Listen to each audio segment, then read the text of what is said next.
अस्सलामुअलैकुम। आज हम बनाएंगे रेस्टोरेंट स्टाइल कश्मीरी पुलाव की रेसिपी। जो हम आज इसमें इंग्रेडिएंट इस्तेमाल करेंगे वो आपने पुलाव में कभी भी नहीं ऐड किए होंगे, जिससे आपका पुलाव बहुत ही मज़ेदार बनेगा और बिल्कुल रेस्टोरेंट जैसा कश्मीरी पुलाव बनकर तैयार होगा।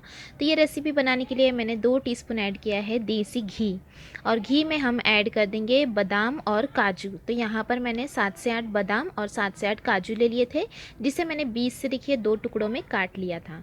अब हमें इसे सौटे करने ला है। कुछ तेल घी में हम इसे फ्राई कर लेंगे कुछ देर के लिए। जब हल्का सा इस पर गोल्डन कलर आने लगे तब हम इसमें 5-6 से ऐड कर देंगे किशमिश, और किशमिश के साथ भी हम घी में इसे फ्राई कर लेंगे। जब इस तरह से देखिए किशमिश आपकी फूल जाएगी, ये देखिए इस तरह से, तब हम इसे एक प्लेट में निकाल लेंगे। तो ये यहाँ पर मैंने ड्राई फ्रूट्स प्लेट में निकाल लिए हैं। अब उसी घी में हम ऐड कर देंगे 1 तेज़पत्ता, 2 दालचीनी के टुकड़े, 1 बड़ी इलायची, 1 स्टार फूल, साथ में हम इसमें ऐड कर देंगे 4 से 5 लौंग और हाफ़ टी स्पून सौंफ और हाफ़ टी स्पून शाही ज़ीरा। अब कुछ सेकंड के लिए घी में हमें इसे सौते कर लेना है। और अब हम इसमें ऐड कर देंगे प्याज। तो यहाँ पर मैंने एक बड़ी प्याज को इससे पतले पतले टुकड़ों में कट कर लिया है, और प्याज को अब हम भूनेंगे जब तक कि इस पर गोल्डन ब्राउन कलर नहीं आ जाता।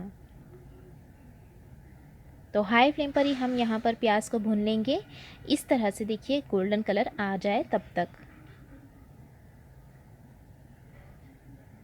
तो गोल्डन कलर आने के बाद हम इसमें ऐड कर देंगे 1 टीस्पून अदरक लहसुन का पेस्ट, और अदरक लहसुन के पेस्ट के साथ भी हम इसे 1 मिनट के लिए भूनेंगे, ताकि हमारी प्याज जो है वो और भी भुन जाए। अब इस पे बिल्कुल जैसे हम फ्राई करते हैं उस तरीके की प्याज हमारी हो जाएगी। यहाँ पर मैं थोड़ा सा पानी ऐड कर रही हूँ, ताकि हमारी प्याज जो है वो थोड़ी सॉफ्ट भी हो जाए। और मिक्स करते हुए पूरा घी रिलीज़ होने तक हम इसे भूनेंगे। ये देखिए, तो ये घी रिलीज़ होने लग गया है। तो अब हम इसमें ऐड कर देंगे राइस। तो यहाँ पर मैंने 1 कप ले लिया है बासमती राइस।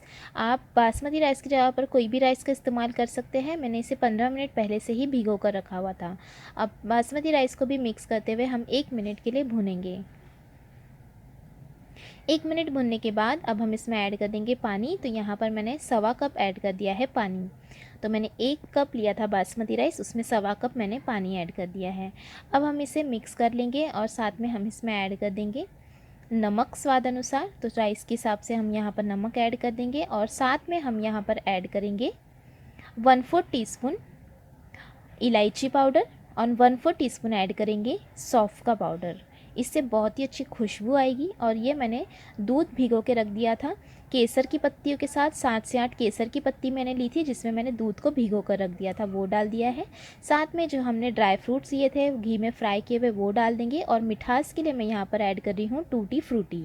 इसमें हमने मिठास के लिए ऐड किया है टूटी फ्रूटी, साथ में किशमिश का हमने इस्तेमाल किया है, क्योंकि कश्मीरी पुलाव थोड़ा मीठा होता है। बहुत से लोग और पसंद करते हैं मीठा, तो आप शक्कर का इस्तेमाल भी थोड़ा सा कर सकते हैं, लगभग हाफ़ टी स्पून। तो यहाँ पर देखिए हाई फ्लेम पर मैंने पकाया है जब तक कि इस तरह से पूरी तरह से ऊपर का पानी जो है वो ड्राई नहीं होता, तब तक हम इसे पकने देंगे हाई फ्लेम पर। तो ये देखिए ऊपर का जो पूरा पानी है वो अभी ड्राई हो गया है। तो हम इसे एक हल्के हाथों से मिक्स दे देंगे, ताकि हमारे राइस जो है वो टूटे ना। और गैस की फ्लेम लो कर देंगे, और ढककर 10 मिनट के लिए हम इसे दम होने देंगे, ताकि हमारा पुलाव जो है वो तैयार हो जाए। तो ये 10 मिनट हो चुके हैं, और ये देखिए हमारा बढ़िया रेस्टोरेंट जैसा कश्मीरी पुलाव अब बनकर तैयार है। तो यहाँ पर ये पुलाव बिल्कुल रेस्टोरेंट जैसा बनता है, क्योंकि कश्मीरी पुलाव थोड़ा मीठा भी होता है, और इसे मीठा ही पसंद करते हैं खाना। तो आप भी इसी तरीके से नए अंदाज में पुलाव की रेसिपी ज़रूर बनाएं, और गर्मा गर्म आप भी इसे सर्व करें। आप इसे कोई भी चिकन हांडी हो या फिर कोई भी डिश, या आप उसके साथ सर्व कर सकते हैं ये राइस। तो ये हमने इस पुलाव को सर्व कर लिया है, और हम इसे गार्निश कर लेंगे इस तरह से। नारी जो हमने ले लिया है अनार का दाना, उससे हम इसे गार्निश कर लेंगे। तो ये अनार मैंने ले लिए हैं, उसके दाने निकाल लिए थे, तो ये हम और बढ़िया लगेगा इसके साथ। और साथ में मैंने थोड़ा सा हरा धनिया की पत्ती रख दिए है। तो आप भी इसी तरीके से रेस्टोरेंट जैसा कश्मीरी पुलाव ज़रूर बनाएं, और रेसिपी कैसी लगी ज़रूर बताइएगा। Thanks for watching.